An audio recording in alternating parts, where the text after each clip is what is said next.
आबे वो गोरी आबे ना मायाला मोर झन भुलाबे ना। आबे वो गोरी आबे ना मायाला मोर झन भुलाबे ना। शेखर वर्मा है ना रेखा वो सुमागा, शेखर वर्मा है ना रेखा वो सुमागा। मोर कस मायारो कहाँ पाबे वो।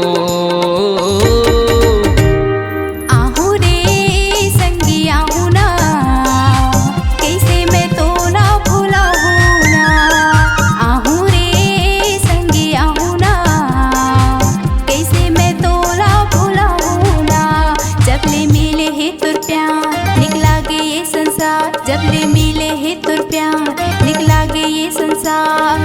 तुर कस मैं यारो कहाँ पाऊँ ना। आबे वो गोरी आबे ना मायाला मोर झन भुलाबे ना। आहू रे संगी आहू ना कैसे मैं तोला भुलाऊँ ना।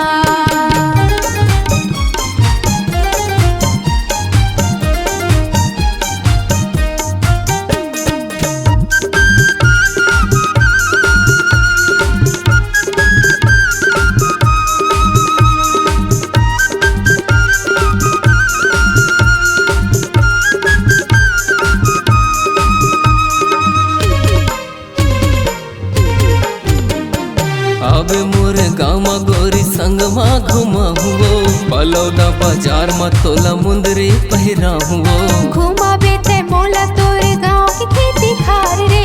बाग बगीचा ले जाबे जोड़ीदार रे।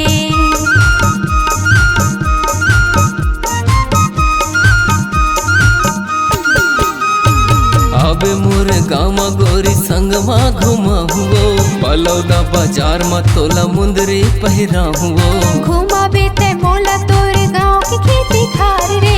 बाग बगीचा ले जाबे जोड़ीदार रे। आमा अमली की छाँव औ चिरे की चिचा। आमा अमली की छाँव औ चिरे की चिचा। सरक सही तोर गाँव लागे ना।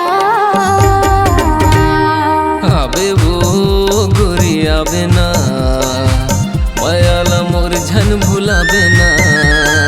आहू रे संगी आहू ना कैसे मैं तोला भुलाऊँ ना।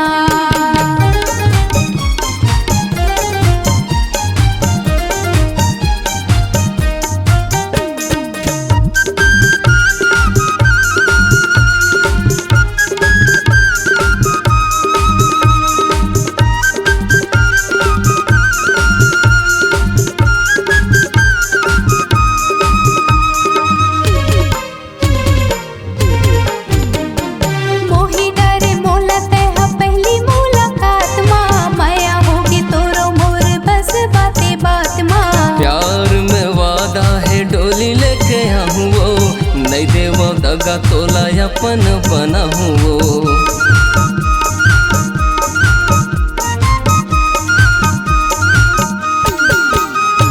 मोही डरे मोला तेहा पहली मुलाकात माँ। माया होगी तोरो मोर बस बाते बात माँ। प्यार में वादा है डोली लेके आऊँ।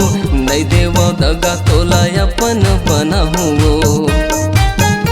नहीं छोड़ो कभू साथ संगी मान मोर बात। नहीं छोड़ो कभू साथ संगी मान मोर बात। संग मत तोड़ चाहे मर जाऊँ ना। आहू रे संगी आहू ना कैसे मैं तोला भुलाऊँ ना। आबे वो गोरी आबे ना मायाला मोर झन भुलाबे ना। शेखर वर्मा है नाम रैथा वो सुमागा शेखर वर्मा है नाम रैथा वो सुमागा मोर कसमा यारो कहाँ पाबे वो हाँ हूँ रे संगिया हूँ ना कैसे मैं तोला भूला हूँ ना आबे वो गोरी आबे ना मायाला मोर झन भुलाबे ना आमा अमली के छाँव और जीरे के चिमचाव आमा अमली के छाँव और जीरे के चिमचाव सरक सही तोरे गाँव लागे ना आबे वो गोरी आबे ना मायाला मोर झन भुलाबे ना हाँ हूँ रे संगिया हूँ ना कैसे मैं तोला भूला हूँ ना आबे वो गोरी आबे ना मायाला मोर झन भुलाबे ना